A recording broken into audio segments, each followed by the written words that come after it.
CEPAZ s'occupe de distribuer de l'eau potable dans le sud du département de l'Eure sur 15 communes. Et il a également la mission d'assainir les eaux usées. Donc il a la compétence assainissement collectif. Une journée type des ateliers participatifs comprend un temps d'intervention de spécialistes en salle, un temps où on va sur le terrain, on visite plusieurs sites en lien avec la thématique développée dans la journée. Et on a enfin un temps plutôt où on laisse les participants réfléchir par eux-mêmes aux thématiques développées lors des journées. Le CEPAZ est engagé dans ce qu'on appelle la préservation de la ressource en eau et ces ateliers participent à cette stratégie qui vise notamment à améliorer la connaissance et donc ça s'adresse par définition, pour l'instant tout au moins, à des délégués du CEPAZ mais aussi à d'autres élus des communes pour que chacun à son niveau dispose de connaissances et puis puisse contribuer à cette préservation de la ressource en eau. C'est cela l'objectif des ateliers participatifs.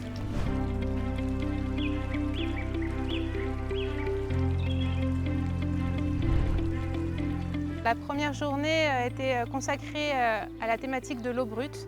On a souhaité partir d'une base commune avec les participants, donc notamment sur l'hydrogéologie locale. On a un secteur ce qu'on appelle karstique, donc avec beaucoup d'engouffrement des eaux superficielles vers le sous-sol. Donc ce qui fait qu'on a du mal à distinguer finalement les cours d'eau des eaux souterraines.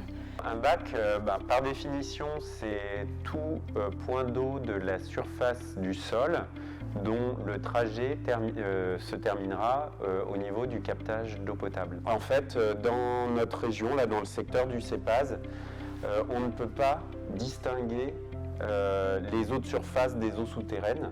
Donc l'eau, elle n'est jamais perdue. Elle se distribue entre les différents compartiments du cycle de l'eau.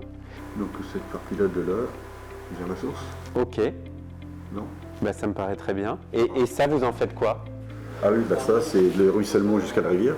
Parfait, c'est exactement la bonne réponse. On a d'un côté les enjeux qualitatifs, la qualité de l'eau. Second volet qu'il faut toujours garder en tête, c'est le volet quantitatif.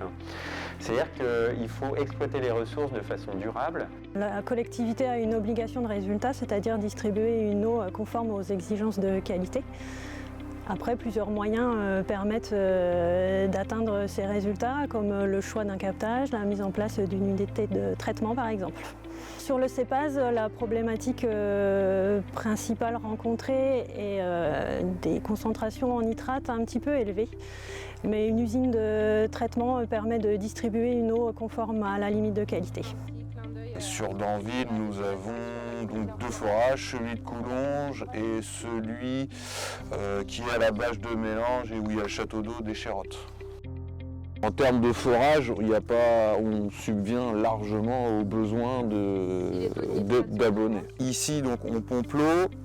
Une fois qu'elle est rentrée à l'intérieur du bâtiment, il y a une analyse qui est faite.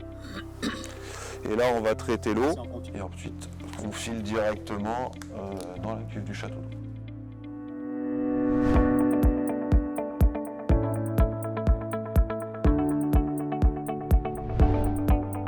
On doit aller vers une gestion plus économe de cette ressource. Et en tant qu'acteur, que nous soyons élus, responsables d'une collectivité, que nous soyons un professionnel, un artisan, un industriel, un agriculteur, chacun à son niveau peut contribuer à ce grand objectif de ce qu'on appelait tout à l'heure la préservation de la ressource en eau.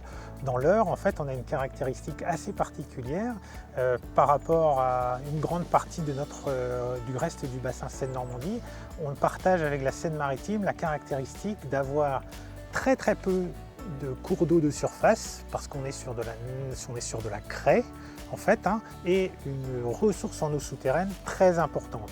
Et cette ressource en eau souterraine, il faut le savoir, c'est l'unique source d'eau potable distribuée aux populations. On a des problématiques principalement nitrate, nous, sur notre territoire. Donc pour pallier à cette problématique nitrate, on a deux possibilités, la solution curative et la solution préventive. Donc, ce qui est le cadre de notre deuxième journée d'atelier participatif. La matinée, on a travaillé sur le curatif, donc on a visité l'usine de dénitrification sur le site de Sylvain-les-Moulins. Donc l'eau passe par la canalisation. Au passage, on injecte des produits qui vont servir à activer ces bactéries, à les exciter et à les faire se développer et à les faire s'intéresser à la partie nitrate, celle qui nous intéresse. Donc 20 mètres cubes, en gros une demi-heure, on a renouvelé le volume, quoi. C'est très efficace, hein. Ça va vite à dégrader les nitrates, hein. Donc ça, c'est les bactéries. Elles sont sous cette forme-là dans les filtres, hein. Clairement, toute action curative sont largement plus chères que le préventif. On ne pourra pas en permanence monter des usines, agrandir des usines, etc. pour traiter une eau qui est de plus en plus dégradée. Ça, c'est pas possible comme système. Donc il faut forcément, à un moment ou à un autre, réduire le problème à la source. Alors concrètement, comment on peut agir sur ce sujet? On est une commune, commune rurale du sud de l'Eure. Je veux commencer à engager un certain nombre d'actions. Par quoi je commence? Comment je m'y prends? La première chose, c'est avant tout d'agir sur ces espaces, directement les sujets sur lesquels vous avez la main. Les collectivités ont un patrimoine à gérer, quelle que soit la collectivité, quelle que soit la taille du patrimoine, vous avez un patrimoine d'espaces verts à gérer. Les cimetières, à un moment donné, ont été enherbés. Et puis peut-être pour protéger les souliers vernis de certaines personnes ou les robes des prêtres aussi, peut-être qu'on a décidé d'avoir des cimetières sans herbe et donc qu'on les a traités. Donc on s'est dit on ne va pas faire ça, on va essayer d'ensemencer le cimetière. On a choisi de carrosser notre allée, si je puis dire comme ça, avec des pavés non joints, de manière que l'herbe puisse passer entre les pavés puis qu'on puisse tondre en passant au-dessus des cailloux. Les petits espaces étaient tondables. On a mis un géotextile et on a recouvert ce géotextile de pouzzolane. En tant qu'élu, on va continuer notre démarche puisque vous savez qu'on est arrivé dans le zéro phyto. Alors donc pour les cimetières, c'est la grosse difficulté parce que les gens, on les a habitués à avoir des allées sans herbe, des trottoirs bien propres. Et là, c'est vrai que les personnes âgées ne l'acceptent pas, quoi, hein, parce que ça fait pas. S'il y a de l'herbe, c'est pas propre, quoi. Donc voilà, il faut qu'on trouve des nouvelles techniques. C'est très intéressant, même moi, d'être devant vous, parce que c'est l'idée que sur un territoire dit à enjeu, il y a des acteurs très différents. Il faut absolument que les agriculteurs soient impliqués dans ce qui se passe entre ce qu'ils font eux et la ressource, et à l'inverse que des élus, y compris non-agriculteurs, puissent comprendre ce qui est en jeu et ce qui se passe quand on remonte vers soit le sol non agricole, soit le sol à usage agricole. Oui, c'est vrai qu'il y a 30 ans, on savait déjà qu'il y avait des problèmes de nitrate, voire de phyto selon les endroits de ce plateau du sud de l'Eure. En tant qu'agriculteur, on est fortement concerné et impacté par tout ce qui peut se dire dans la campagne sur nous, nos soi-disant mauvaises façons de travailler alors qu'on n'a jamais été aussi précis dans notre travail, aussi contrôlé aussi. Un truc que je n'aimais vraiment pas dans le métier d'agriculteur, c'est traiter. J'étais toujours en retard, j'étais toujours le dernier. J'arrivais pas à me décider. Enfin, pour moi, c'était vraiment le travail le plus ingrat de mon métier. J'aimais pas ça. Dans les années 90, il a commencé à avoir des problématiques d'eau. Il y avait des communications, la communication de la part de la Chambre d'agriculture, comme quoi dans la région, on était sur qu'il fallait protéger l'eau, qu'on était sur des zones sensibles. Donc on a commencé déjà à rentrer dans des campagnes de communication. On a commencé à mesurer l'azote avec des reliquats sortis hiver, donc des choses comme ça qui sont mises en place. Et que moi j'appréciais bien parce qu'il y avait une gestion autour de ça et ça j'aimais bien. Donc j'ai converti 5 hectares en 1997. En 1998 j'ai dû en remettre un petit peu plus. Et puis en fait j'ai fini ma conversion en 2006 sur une surface de 125 hectares. Donc en fait j'ai été plus longtemps agriculteur biologique qu'agriculteur conventionnel.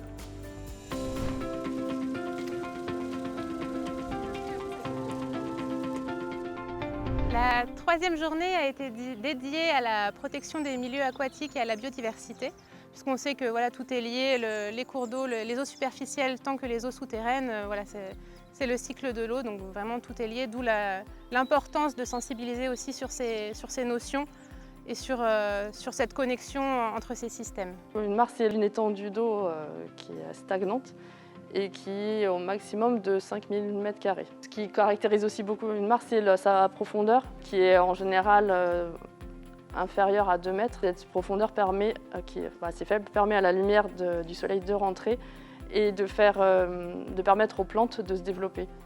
Elles ont un rôle également, alors c'est de plus en plus étudié sur l'épuration de l'eau.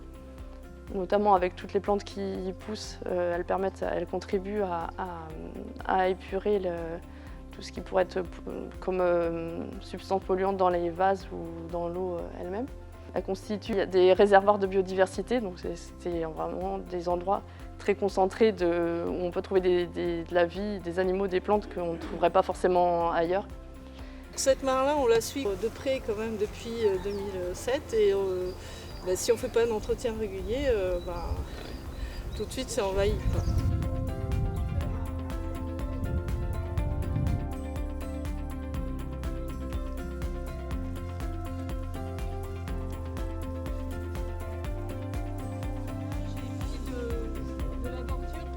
C'était le lac.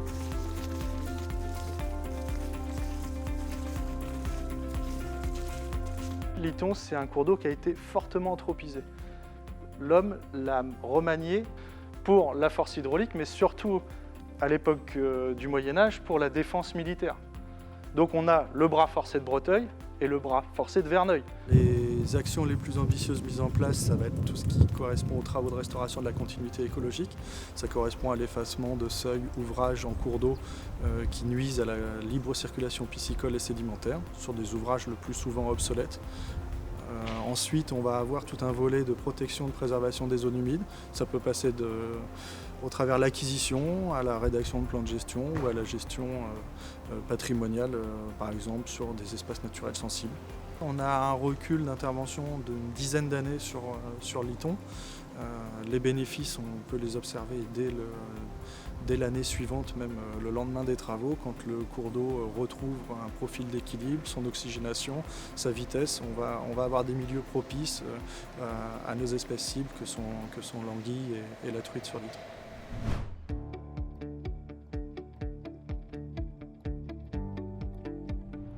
On a consacré cette 4e journée à cette thématique très importante du changement climatique et on y a aussi inclus la gestion des eaux pluviales. Ici, sur ce territoire-là, entre autres, le changement climatique va quand même beaucoup bouleverser les choses.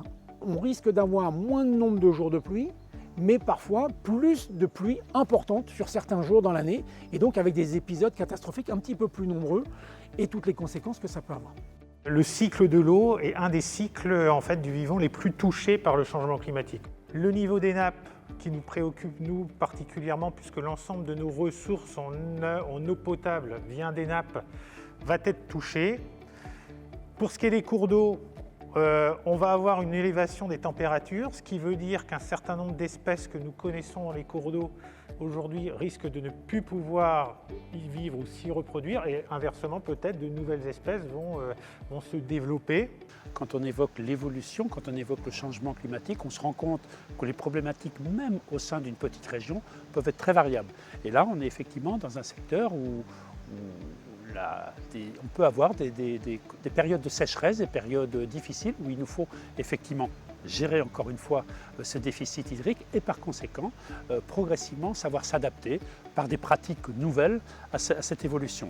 Le changement climatique, il est avéré, il y a une convergence qui montre une évolution.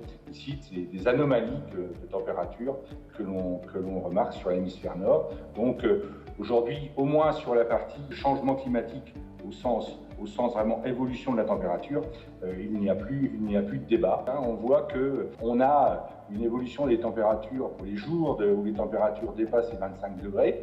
On a souvent, face aux pluies importantes et aux pluies violentes, des ruissellements et puis toutes les conséquences qu'il y a derrière. Le GIEC normand, il a été créé pour faire l'état des lieux, un petit peu des connaissances actuelles des scientifiques sur notre région, pour voir à la fois les points faibles et les connaissances que l'on avait déjà. Et ça a servi à définir les priorités d'action pour le GIEC numéro 2 qui va commencer, notamment sur les problématiques autour de la qualité de l'eau, autour de l'impact du réchauffement climatique sur les modifications des régimes des pluies, de la recharge de la nappe, des conséquences sur l'agriculture. Et donc, c'est demain quels sont les points améliorés en termes de recherche et puis quelles sont les actions prioritaires qu'il faut déjà entreprendre. L'enjeu pour nous, il est de faire comprendre que c'est pas trop tard. On a des choses que vous pouvez faire et on peut vous accompagner à les mettre en œuvre. Et de toute façon, on a vu que déjà on a affaire à des élus engagés sur leur territoire, donc déjà des choses se font. J'ai pris contact, donc du coup on va pouvoir faire un état des lieux de la petite mare qu'on compte réhabiliter. Et suite à ça, on va pouvoir mettre en œuvre notre projet rapidement. Et puis continuer, parce qu'en fait on n'a pas que ce projet-là qui tourne autour de l'eau, en fait. Notre rôle, c'est de continuer nos actions, à savoir des gestions différenciées des territoires, puisque c'est ce qu'on a déjà engagé.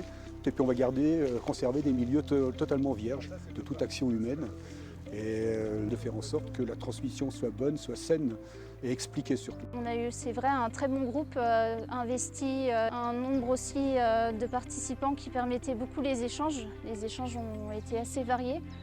Voilà, on a eu vraiment un groupe assez soudé, interactif, intéressé à la thématique et avec des élus qui avaient beaucoup de projets et de questions en fait, qui avaient besoin de réponses à leurs questions pour mener de bons projets.